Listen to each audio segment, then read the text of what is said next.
Hello everyone, this is Omkar Deshpande. Welcome you back for the business study online classes. Okay, today in the today's class we are going to cover measures and schemes that the Indian government promoting the country's exports.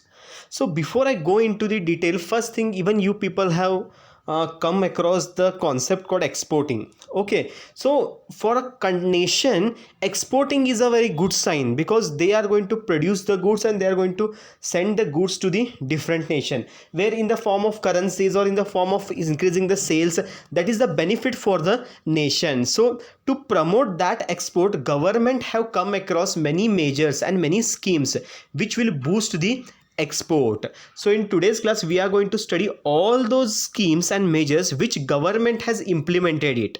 Okay, so let's start with the first one, duty drawback scheme.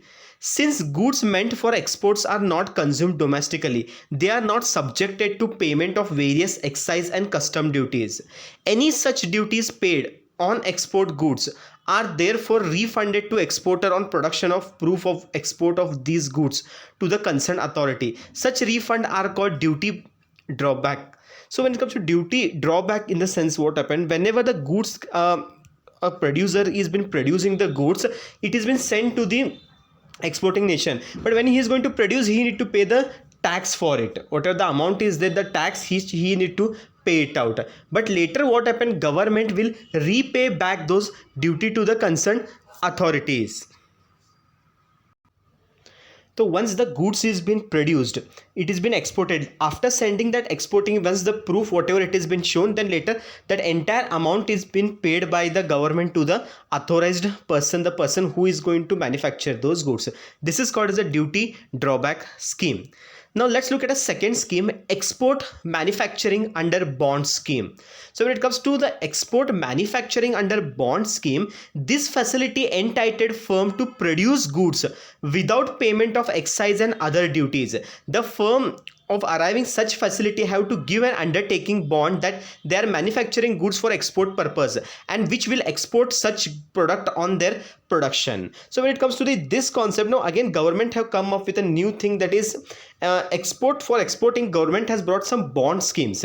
If you are manufacturing the goods to export for the other nation, you need to give the bond. On the bond return should be given. If it is given, then whatever the excise duties are there, whatever the tax are there, from that you can become a holiday, you will get an exemption from it. So this is how government always encourages to produce more and export the goods. For that this scheme is introduced, where which will help them to save the tax.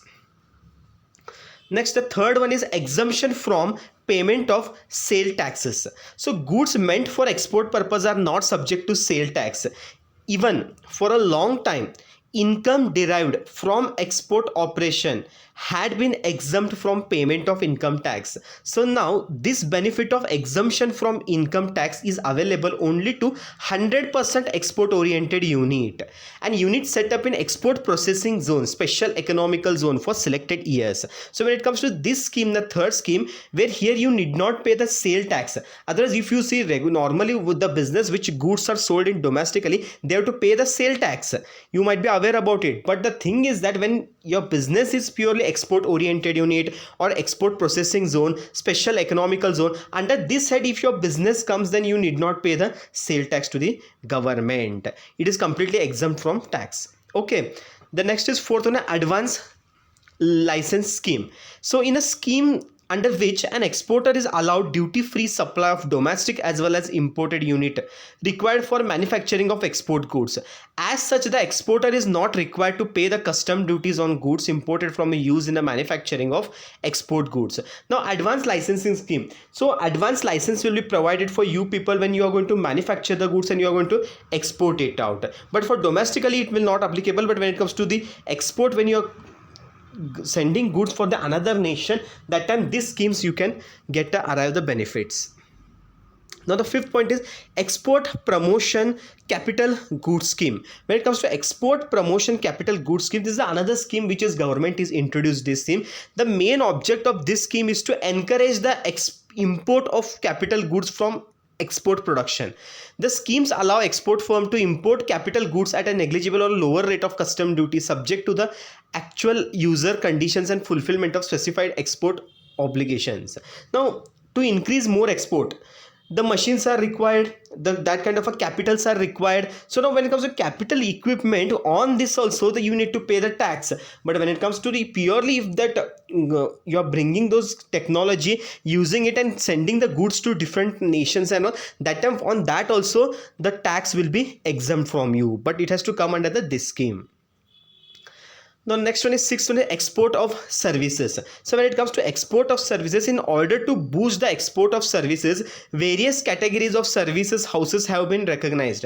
These houses are recognized on the basis of export promotion of the service provider. Now export of services, in the sense even services are being exported from one nation to another nation. So when it comes to these, they are recognized on the basis of export promotion of the service provider. It's based on the services. Even this also scheme which government provides the benefit to the producer and as well as the manufacturer.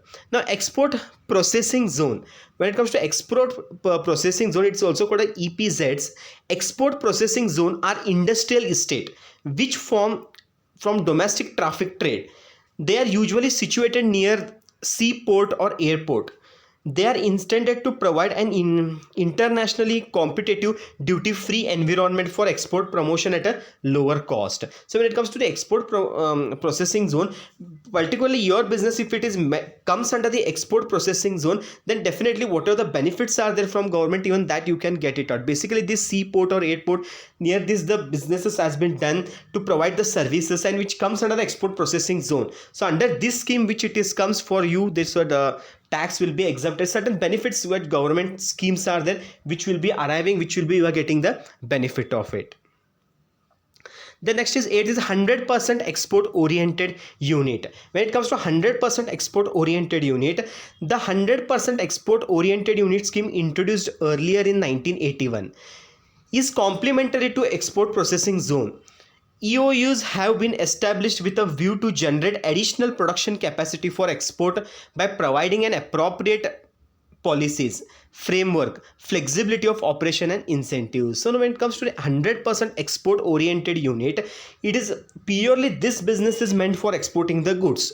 So when exporting purpose this business is been done, you will get an additional benefit from the government, whatever apart from that what domestically they get. Apart from that, then some new benefits you are going to get it out. But the condition is that it should be a purely comes under the export oriented unit. Then only these schemes which will be applicable for you. It will be helpful for that separate policies are been framed in the government level, framework will be done, some kind of a flexibility and incentives, these kind of a benefits which you are going to get it from the this one export processing zone, which you may get a benefit of all those things. Okay, so these are what the government has implemented, many new schemes to encourage the export. A nation, if you it want to grow, it want to get developed, then it has to increase more export rather than import. When there are more exports are taking place, that means benefit will be arrived by that particular country who is sending the goods to another nation. So that is what the benefit which exporting will get. So for that point of view, government has come up many new schemes to always boost the export. So that is what upon government has scheme. These are the 8 schemes which they have introduced. Apart from that, the many yet to come, many new schemes government is try to increasing the more export. So these are the things are there which play a very important role for the nation, for the development. Okay, so now when it comes to the import procedure, you people have learnt, and what are the excise clearance, how it is been done after import procedure, that you have learnt, and next is the export procedure you have learnt. So all these things are there which currently it is been applicable everywhere. So the most important part, once again you listen to all the videos and all, because these are the playing very important role in future. If any company, if you join also, that time you are going to understand all these things, how this been exactly working it out. Okay, so this all the concepts are there which are very important. So with this, what happened, the syllabus has been getting completed. of PUC first year business study. We have started with the what is business, the introduction of that business part till international business. We have covered everything and we have learned about what are the businesses are there, how it is there. So many things which we have learned, types of businesses we learned, classification of business we have learned it, and import procedure, export procedure. So each and every, including the service sectors, which all sectors are there, that we have learned it out. Okay, so with this the PUC first year syllabus comes to an end. So syllabus is going to be completed. So if any query is there, any difficulty is there, at any time you can let me know in comment box, you can write it out. So with this the syllabus is getting over. But the thing is that once again, if you people revise it everything, see that not from point of view of the exam getting marks is not important, but more than that important thing is about understanding the concept, because commerce is that part where it shows that how to conduct the business activity. It has been done, that everything we have learned it out. So it's better once you go through it, everyone just see it, what are the things are there, just try to practically see the word, how the things are working it out. Okay, so with this your syllabus is getting over. Thank you.